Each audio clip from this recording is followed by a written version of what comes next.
Hello guys, तो कैसे आप सब लोग। मिथिकल टेलवर्स में आप सभी का स्वागत है। तो दोस्तों, अगर आप गेम ऑफ थ्रोन यूनिवर्स के फैन हैं तो आप बिल्कुल सही चैनल पर आए हैं, क्योंकि मैं यहाँ पर गेम ऑफ थ्रोन की बुक को लाइन वाइज एक्सप्लेन करता हूँ। और जिन भी दोस्तों को गेम ऑफ थ्रोन से रिलेटेड बुक को पढ़ना है तो वो मेरा टेलीग्राम चैनल ज्वाइन कर ले, लिंक डिस्क्रिप्शन में दिया हुआ है। तो दोस्तों, पिछले एपिसोड में हमने देखा कि डंक और सर लुकास के बीच में एक जबरदस्त फाइट होती है और उनमें से कौन जीतता है और कौन हारा, ये तो अपने इस वीडियो में आगे जानेंगे ही। और उसके साथ साथ डंक ने ऐसा क्या किया कि लेडी रूहानी हमेशा डंक को याद रखेगी। तो चलिए बिना किसी देरी के इस वीडियो को शुरू करते हैं।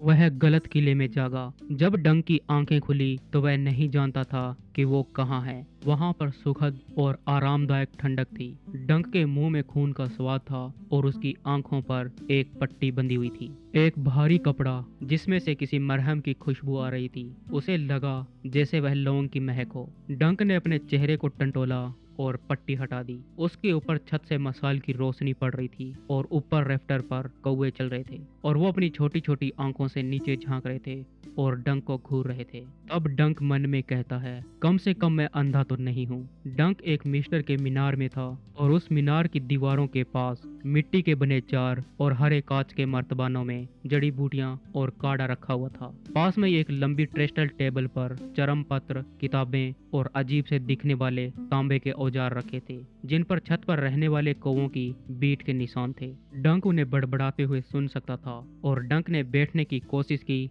लेकिन यह उसकी बड़ी गलती साबित हुई और अब डंक का सिर चकराने लगा। जब डंक ने अपने बाएं पैर पर थोड़ा सा भी वजन डाला तो वह दर्द से चीख उठा। डंक ने देखा कि उसका टखना कपड़े से लिपटा हुआ है और उसके सीने और कंधे पर भी कपड़ों की बनी पट्टियां बंधी है। और तभी एक आवाज आती है, शांत रहो। उसके ऊपर एक चेहरा दिखाई दिया, जवान, दुबला पतला और चुस्त और फुर्तीला। उसकी नाक हुक जैसी थी और उसकी आंखें गहरे भूरे रंग की। उस युवा ने ग्रे कलर के कपड़े पहने थे और उसके गले में बहुत सारी धातुओं की कड़ियों से बनी हुई एक ढीली जंजीर लटक रही थी, जो मिस्टर पहनते हैं। और डंक उस चेहरे को जानता था। यह चेहरा मिस्टर सेरिक का था। डंक उस मिस्टर की कलाई पकड़ लेता है और कहता है, मैं कहाँ हूँ। तब मिस्टर सेरिक कहते हैं, कोल्ड मोट के किले में। तुम्हारी चोटें इतनी गंभीर थी और तुम बहुत बुरी तरह से घायल थे, इसलिए आप स्टैंड फास्ट के किले में वापस नहीं जा सकते थे। तो लेडी रूहानी ने हमें आपको यहाँ लाने का आदेश दे दिया। और फिर मिस्टर सेरिक डंक को एक कप देते हुए कहते हैं, इसे पियो। फिर डंक उस प्याले को अपने होठों पर लगाता है और उस तरल को धीरे धीरे पीने लगता है। इस दवा का स्वाद सिरके जैसा कड़वा था, पर कम से कम इस तरल ने डंक के मुंह के खून का स्वाद धो दिया। डंक ने इस प्याले को पूरा पी लिया और फिर उसके बाद में डंक ने अपने तलवार चलाने वाले हाथों की उंगलियों को मोड़ा और फिर दूसरे हाथों की उंगलियों को। और डंक मन में सोचता है, कम से कम मेरे दोनों हाथ काम तो कर रहे हैं और मेरी बाहें भी। और फिर डंक कहता है, मुझे कहाँ कहाँ चोट आई है सर। तब मिस्टर सेरिक नाक सिकोड़ते हुए कहता है, कहाँ कहाँ नहीं लगी है सर। आपका एक टखना टूट गया है और आपके घुटने में भी मोच है। कॉलर बोन की हड्डी टूट चुकी है और तुम्हारे धड़ पर ज्यादातर हरे और पीले रंग के निशान हैं। तुम्हारा दायां हाथ बैंगनी और काला हो चुका है। मुझे लगा था कि तुम्हारी खोपड़ी भी फूट गई है, लेकिन ऐसा नहीं है। तुम्हारे चेहरे पर यहाँ वहाँ घाव है सर, और मुझे डर है कि इस घाव के निशान तुम्हारे चेहरे पर रह जाएंगे। जब हमने तुम्हें पानी में से निकाला था तब तुम डूब चुके थे सर। तब डंक कहता है, क्या मैं डूब गया था। तब मिस्टर सेरिक कहते हैं, मुझे अंदाजा ही नहीं था कि एक आदमी इतना पानी निगल सकता है, यहाँ तक कि तुम्हारे जितना बड़ा आदमी भी। और तुम अपने आप को भाग्यशाली समझो कि मैं आयरन बोन से हूँ। ड्राउंड गॉड के पुजारी जानते हैं कि एक आदमी को कैसे डुबोया जाता है और फिर उसे वापस कैसे लाया जाता है। और मैंने आयरन बोन की मान्यताओं और उनकी रीति रिवाज के बारे में पढ़ा है। तो दोस्तों, आपने गेम ऑफ थ्रोन में देखा ही होगा कि किस तरह से आयरन बोन यानी कि ग्रे जॉय को उनको आयरन बोन बनाने के लिए उन्हें पानी में डुबोया जाता है। तब डंक कहता है, मैं डूब गया था। और फिर डंक ने बैठने की कोशिश की, लेकिन उसमें अब हिम्मत और ताकत नहीं बची थी। फिर डंक आगे कहता है, मैं ऐसे पानी में डूब गया था जो मेरी गर्दन तक भी नहीं था। फिर डंक हंसता है और दर्द से करहा कर कहता है, सर लुकास, उसका क्या हुआ। तब मिस्टर सेरिक कहते हैं, मर गया। क्या तुम्हें उसका शक था। तब डंक कहता है, नहीं। डंक को कई चीजों पर शक था, लेकिन उस पर नहीं। तब डंक को याद आया कि कैसे लुकास के शरीर और उसके हाथ पैरों की ताकत एक साथ खत्म हो गई थी। और फिर डंक कहता है, एग मुझे एग चाहिए। अब मिस्टर सेरिक कहते हैं, भूख लगना एक अच्छा संकेत है, लेकिन तुम्हें अभी खाने की नहीं बल्कि नींद की जरूरत है। तब डंक ने जोर से सिर हिलाया, लेकिन फिर दर्द के कारण उसे तुरंत ही पछतावा हुआ और डंक कहता है, एग एग मेरा स्क्वायर है। तब मिस्टर सेरिक कहते हैं, अच्छा, वह एक बहादुर लड़का है और वह जितना दिखता है उससे कहीं ज्यादा ताकतवर और मजबूत है। उसी ने ही तुम्हें नदी से बाहर निकाला था, उसने ही तुम्हारे कवच को उतारने में हमारी मदद की थी, और जब हम तुम्हें यहाँ लेकर आए तो वह उस गाड़ी में तुम्हारे साथ ही था। जब तुम यहाँ बेहोश पड़े थे तब वह खुद नहीं सोया, बल्कि उसने तुम्हारी तलवार को अपनी गोद में रखकर तुम्हारे बगल में बैठा रहता ताकि तुम्हें कोई नुकसान ना पहुँचाए। उस लड़के को मुझ पर भी शक था और उसने जिद की कि जो भी चीजें मैं तुम्हें खाने के लिए दूं तो वो चीजें पहले मैं खुद चखूं। वह बहुत अजीब बच्चा है पर बहुत वफादार है। डंक पूछता है, अब वह कहाँ है? तब मिस्टर सेरिक कहता है, सर यूस्टेस ने लड़के को शादी की दावत में शामिल होने के लिए कहा है, क्योंकि उनकी तरफ से वहाँ पर कोई और नहीं था और उनके इस आग्रह को मना करना उसकी बदतमीजी होती। डंक को कुछ भी समझ में नहीं आ रहा था और वह पूछता है, शादी की दावत? तब मिस्टर सेरी कहते हैं, जाहिर सी बात है तुम्हें पता नहीं होगा। तुम्हारी लड़ाई के बाद कोल्डमोट और स्टैंडफास्ट के बीच में सुलह हो गई। लेडी रूहाने ने सर यूस्टेस से उसकी जमीन पार करके एडम की कब्र पर जाने की इजाजत मांगी और सर यूस्टेस ने उसे इजाजत दे दी। लेडी रूहाने उस ब्लैकबेरी झाड़ियों के पास कब्र के सामने घुटने टेक कर रोने लगी और वह इतनी भावुक हो गई कि सर यूस्टेस उसे दिलासा देने चले गए। और फिर उन्होंने एडम ओस्ग्रे और मेरी लेडी रूहाने के नेक पिता सर वाइमन के बारे में पूरी रात बात की। ब्लैक फायर रिबेलियन से पहले लॉर्ड वाइमन और सर यूस्टेस दोनों गहरे दोस्त हुआ करते थे। आज सुबह हमारे सेप्टन ने सर यूस्टेस की शादी मेरी लेडी रूहाने से करवा दी और अब सर यूस्टेस कोल्डमोट किले के लॉर्ड है। कोल्डमोट किले के हर दीवार और मीनार पर अब हाउस ओस्ग्रे और लेडी वेबर के झंडे एक साथ लहरा रहे हैं। डंक की दुनिया अब उसके चारों ओर धीरे धीरे घूमती हुई नजर आ रही थी। यह पोषण और उस दवा का असर है और अब इस दवा के असर के कारण डंक को नींद आने लग गई और डंक अपनी आंखें बंद कर लेता है और सारा दर्द अपने अंदर से निकल जाने देता है। डंक को कौवों की काव काव की आवाज आ रही थी और वह अपनी सांसों की आवाज के साथ साथ और भी आवाजें सुन रहा था। डंक अब एक हल्की, स्थिर, भारी और किसी तरह से सुकून देने वाली आवाज को सुन सकता था और फिर डंक नींद में बुदबुदाया और पूछता है, वह क्या है? वह आवाज, वह क्या है? तब मिस्टर सेरिक ने डंक की बात को ध्यान से सुना और कहा, वह तो बारिश की आवाज है। और वहीं डंक को अब काफी दिन हो गए थे लेडी रूहानी को देखे हुए। सेफ्टन ने शिकायत करते हुए कहा, यह मूर्खता है सर डंकन।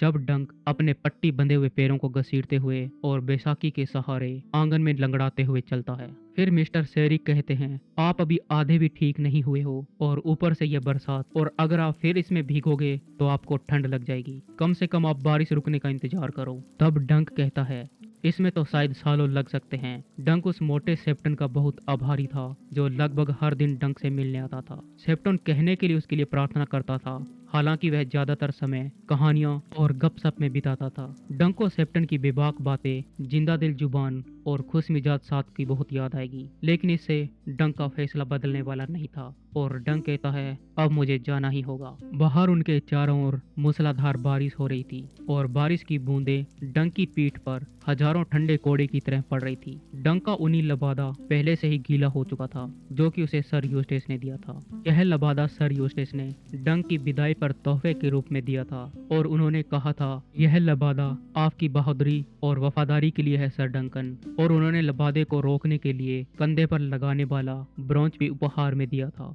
यह एक आइवरी स्पाइडर ब्रोंच था जिसकी चांदी के पैर थे। डंक आगे कहता है, मुझे उम्मीद है कि यह सर बेनिस को ढूंढने के लिए कोई पागलपन भरी कोशिश नहीं है। तब सेप्टन कहता है, तुम इतने घायल और पस्त हो कि अगर वह तुम्हें ऐसी हालत में मिला तो मुझे तुम्हारे लिए डर लगेगा। तब डंक ने कड़वाहट के साथ मन में सोचा, बेनिस, खूनी बेनिस। जब डंक नदी के किनारे खड़ा था तब बेनिस ने सैम स्टूप और उसकी पत्नी को बांध दिया था। उसने स्टैंड फास्ट को ऊपर से नीचे तक खंगाल डाला होगा और मोमबत्तियां, कपड़े और हथियारों से लेकर ओसग्रे के पुराने चांदी के कप और चांदी के सिक्कों तक, जो कि सर यूस्टेस ने अपने सैन्य कक्ष में फफूंद लगे पर्दों के पीछे छुपा रखा था। उसने स्टैंड फास्ट के चप्पे चप्पे को लूटा होगा और हर एक कीमती चीज को लेकर भाग गया होगा। डंक को उम्मीद थी कि एक दिन उसकी मुलाकात सर बेनिस से फिर से होगी, और जब ऐसा होगा तो मैं सर बेनिस को देख लूंगा। सेप्टन जोर जोर से हाँफते हुए कहता है, तुम कहाँ जाओगे सर डंकन? डंक वैसाखी पर था, फिर भी मोटा सेप्टन डंक की रफ्तार का मुकाबला नहीं कर पा रहा था। तब डंक कहता है, फेयर आइसले, हेरनहोल या फिर ट्राइडेंट, हर जगह पर बड़े हेज है और मैं हमेशा से उत्तर की दीवार देखना चाहता था। तब सेप्टन एक झटके में रुक जाते हैं और जोर से चिल्लाते हुए कहते हैं, दीवार, मुझे आपसे निराशा हो रही है सर डंकन। और फिर सेप्टन कीचड़ में अपने हाथ फैलाकर खड़े हो जाते हैं और उनके चारों ओर जोरदार बारिश हो रही थी। और फिर सेप्टन कहते हैं, प्रार्थना करो सर डंकन, प्रार्थना करो कि क्रोन तुम्हारा रास्ता रोशन करे। लेकिन डंक धीरे धीरे चलता रहा। जब वो अस्तबल के अंदर पहुंचे तो वहां पर लेडी रूहानी उनका इंतजार कर रही थी। लेडी रूहानी घास के पीले ढेरों के पास हरे रंग का गाउन पहने खड़ी थी। जब डंक ने अस्तबल का दरवाजा धकेलकर अंदर की तरफ आया तो लेडी रूहानी ने कहा, सर डंकन, तुम्हें अपने पैरों पर चलते हुए देखकर अच्छा लगा। उसकी लाल चोटी सामने लटक रही थी जिसका सिरा उसकी जांघों को छू रहा था। डंक अपने मन में सोचता है कि आपने मुझे कभी पीठ के बल गिरे हुए नहीं देखा। और डंक कहता है, माय लेडी, आप यहाँ पर अस्तबल में क्यों आई हो? यह घुड़सवारी के लिए आज बहुत बारिश हो रही है। तब लेडी रूहानी कहती है, मैं भी तुमसे यही पूछ सकती हूँ। तब डंक कहता है, क्या एग ने तुम्हें बताया मुझे उसके कान के नीचे एक और थप्पड़ मारना होगा? तब लेडी रूहानी कहती है, अच्छा हुआ उसने मुझे बताया, वरना मैं तुम्हें वापस लाने के लिए तुम्हारे पीछे अपने आदमी भेज देती। ऐसे बिना अलविदा कहे चुपके से भाग जाना तुम्हारी बेरहमी थी। जब डंक मिस्टर शेरी की देखरेख में था तब लेडी रूहानी डंक को देखने के लिए एक भी बार नहीं आई। डंक कहता है, वह हरा रंग तुम पर बहुत जच रहा है माय लेडी। ये आपकी आंखों के रंग को और ज्यादा निखार रहा है और आपकी आंखों को और भी ज्यादा प्यारा बना रहा है। डंक अपनी वैसाखी पर वजन डालते हुए आगे कहता है, मैं यहाँ पर अपने घोड़े थंडर के लिए आया हूँ। तब लेडी रूहानी कहती है, तुम्हें यहाँ से जाने की जरूरत नहीं है सर डंकन, और जब तुम ठीक हो जाओगे तो यहाँ तुम्हारे लिए भी जगह है। मेरे गार्ड्स के कैप्टन और एग मेरे बाकी स्क्वायर में शामिल हो सकता है और किसी को यह पता भी नहीं चलेगा कि वह कौन है। तब डंक कहता है, धन्यवाद माय लेडी, लेकिन नहीं। डंक का घोड़ा थंडर थोड़ी ही दूर में अस्तबल में बंधा हुआ था और डंक लंगड़ाते हुए अपने घोड़े थंडर की ओर बढ़ने लगता है। तब लेडी रूहानी कहती है, दोबारा सोच लीजिए सर डंकन, प्लीज, यह समय बहुत खतरनाक है, ड्रैगन और उनके दोस्तों के लिए भी। जब तक तुम ठीक नहीं हो जाते तब तक तुम यहाँ पर रुक जाओ। और फिर लेडी रूहानी डंक के साथ साथ चलने लगती है। और फिर लेडी रूहानी आगे कहती है, तुम्हारे यहाँ रुकने से लॉर्ड यूस्टेस भी बहुत खुश होंगे, वह आपसे बहुत प्यार करते हैं सर डंकन। और डंक इस बात से सहमत हो गया। और फिर डंक कहता है, अगर उनकी बेटी मरी नहीं होती तो सर यूस्टेस चाहते थे कि मैं उसकी बेटी से शादी करूं और तब आप मेरी लेडी माँ बन जाते। मेरी कभी कोई माँ नहीं थी, लेडी माँ तो बहुत दूर की बात है। और आधे पल के लिए डंक को ऐसे लगा कि जैसे लेडी रूहानी उसे फिर से थप्पड़ मारने वाली है, या फिर हो सकता है वह मेरी वैसाखी को लात मार दे। लेकिन इसके बजाय लेडी रूहानी कहती है, क्या आप मुझसे नाराज है सर डंकन? मुझे इसकी माफी मांगने और उसकी भरपाई करने दीजिए। अब डंक कहता है, ठीक है माय लेडी, तो आप थंडर को काठी कसने में मेरी मदद कर सकती हो। और लेडी रूहानी मन में सोचती है, मेरे मन में तो कुछ और ही था। और फिर लेडी रूहानी ने अपना झाइयों वाला हाथ डंक की ओर बढ़ाया। डंक मन में सोचता है कि मुझे यकीन है कि उसके पूरे शरीर पर झाइयां होगी। तब लेडी रूहानी कहती है, तुम घोड़ों के बारे में कितना जानते हो सर डंकन? तब डंक कहता है, मैं उनमें से एक पर सवारी करता हूँ। तब लेडी रूहानी कहती है, यह तो एक बुढ़ा घोड़ा है जो कि युद्ध के लिए बना है, धीमे कदमों वाला, सुस्त, गुस्सैल और चिड़चिड़ा। यह एक जगह से दूसरी जगह जाने के लिए सवारी घोड़ा नहीं है। तब डंक कहता है, अगर मुझे एक जगह से दूसरी जगह जाना है तो या तो यह घोड़ा है या फिर ये। और डंक अपने पैरों की तरफ इशारा करता है। फिर लेडी रूहानी कहती है, तुम्हारे पैर बहुत बड़े हैं और तुम्हारे हाथ भी। मुझे लगता है कि तुम पूरे शरीर में बड़े हो और तुम अपने दूसरे घोड़े पेलफरे के लिए बहुत बड़े हो। जब तुम उसके ऊपर बैठते हो तो वह एक छोटे टट्टू जैसा लगता है। फिर भी एक तेज घोड़ा तुम्हारे लिए अच्छा होगा और तुम्हारे काम आएगा। एक बड़ा और ताकतवर डोरनिस घोड़ा जिसमें रेगिस्तान में चलने की शक्ति हो। और लेडी रूहानी ने थंडर घोड़े के सामने वाले अस्तबल की ओर इशारा करते हुए कहा, उस घोड़ी जैसा। वह एक गहरे लाल रंग की शानदार घोड़ी थी जिसकी आंखें चमक रही थी और उसके लंबे बाल आग के जैसे थे। और फिर वह डंक की ओर मुड़ी और उससे कहा, मैं उस घोड़ी को फ्लेम कहती हूँ, लेकिन तुम उसे जो भी चाहो नाम दे सकते हो। चाहो तो तुम उसे अमेंडस कह सकते हो। एक पल के लिए डंक निशब्द हो गया और फिर उसने उस घोड़ी को एक नजर से देखा। वह बहुत शानदार घोड़ी थी। सर आर्लिन के पास अब तक जो भी घोड़े थे उनमें से सबसे बेहतर। उसके लंबे और साफ पैरों को देखकर ही पता लगता था कि वह कितनी तेज घोड़ी होगी। लेडी रोहाने कहती है, मैंने उसे खूबसूरती और रफ्तार के लिए पाला है। डंक वापस अपने पुराने घोड़े थंडर की ओर मुड़ता है और कहता है, मैं इसे नहीं ले सकता माय लेडी। तब लेडी रोहाने कहती है, क्यों नहीं? फिर डंक कहता है, यह मेरे लिए बहुत अच्छी है, जरा उसे देखो तो सही। अब लेडी रोहाने का चेहरा लाल हो गया और उसने अपनी चोटी पकड़ी और उसे अपनी उंगलियों के बीच में घुमाते हुए कहा, मुझे शादी करनी ही थी, ये तुम्हें पता था। ये मेरे पिता की मर्जी थी और तुम इतना बेवकूफ मत बनो सर डंकन। तब डंक कहता है, मैं इसके अलावा और बन भी क्या सकता हूँ? मैं किले की दीवार जितना मोटा हूँ और मैं एक नाजायज भी हूँ। फिर लेडी रोहाने कहती है, यह घोड़ी ले लो, मैं तुम्हें बिना कुछ दिए यहाँ से जाने नहीं दूंगी, जिससे तुम मुझे याद कर सको। फिर डंक कहता है, मैं आपको याद रखूंगा माय लेडी, आप इस बात की चिंता ना करें। और फिर लेडी जोर से चिल्लाते हुए कहती है, इसे ले लो सर डंकन। तब डंक ने उसकी चोटी पकड़ी और उसका चेहरा अपनी तरफ खींचा। वैसाखी और डंक की हाइट के अंतर के कारण यह काफी अजीब था। लेडी रोहाने के होठ उसके होठों तक पहुंचने से पहले ही वह लड़खड़ा गया और लगभग गिर ही पड़ा था। लेकिन फिर किसी तरह से उसने लेडी रोहाने को एक जोरदार किस किया, उसे चूमा। और अब डंक का एक हाथ उसकी गर्दन के चारों ओर तो वहीं दूसरा हाथ उसके सीने पर था। और डंक ने उस एक पल में ही किस के बारे में सब कुछ सीख लिया था, जितना उसने दूसरों को देखकर कभी नहीं सीखा था। और आखिरकार जैसे तैसे करके वो दोनों अलग हुए। और फिर डंक ने अपनी खंजर निकाली और डंक ने कहा, मुझे पता है मैं आपको किस चीज से याद रखना चाहता हूँ। और वहीं एग गेट हाउस पर डंक का इंतजार कर रहा था और वह एक हैंडसम और नए सोरेल पेलफरे पर चढ़ा था और मिस्टर घोड़े की लगाम थाम रखी थी। और जब डंक थंडर घोड़े पर सवार होकर एग के पास पहुंचा तो वह लड़का हैरान लग रहा था। और फिर एग ने कहा, वह आपको एक नया घोड़ा देना चाहती थी सर। तब डंक कहता है, ऊंचे खानदानों की औरतों को भी वह सब कुछ नहीं मिलता जो वह चाहती है। वह घोड़ा नहीं था जो मुझे चाहिए था। और जब वो कोल्डमोट किले के बाहर बने पुल को पार कर रहे थे तब वो देखते हैं कि खाई में इतना पानी भर गया है कि उसके किनारे से बाहर निकलने का खतरा था। फिर डंक कहता है, मैंने घोड़े के बजाय लेडी रोहाने को याद रखने के लिए कुछ और ही लिया था। और फिर डंक ने अपने कपड़े के नीचे हाथ डाला और उसमें से एक लाल बालों वाली चोटी निकाली। और फिर डंक मुस्कुराने लगता है। जब डंक और एग उस चौराहे पर पहुंचे तो उस लोहे के पिंजरे में लाशें अभी भी एक दूसरे से लिपटी हुई थी और वो अकेली, उदास और बेसहारा लग रही थी। यहाँ तक कि उन्हें मक्खियों ने भी छोड़ दिया था और उन कौवों ने भी। उन मरे हुए लोगों की हड्डियों पर सिर्फ हल्की फुल्की चमड़ी और कुछ जगह पर बाल के टुकड़े बचे थे।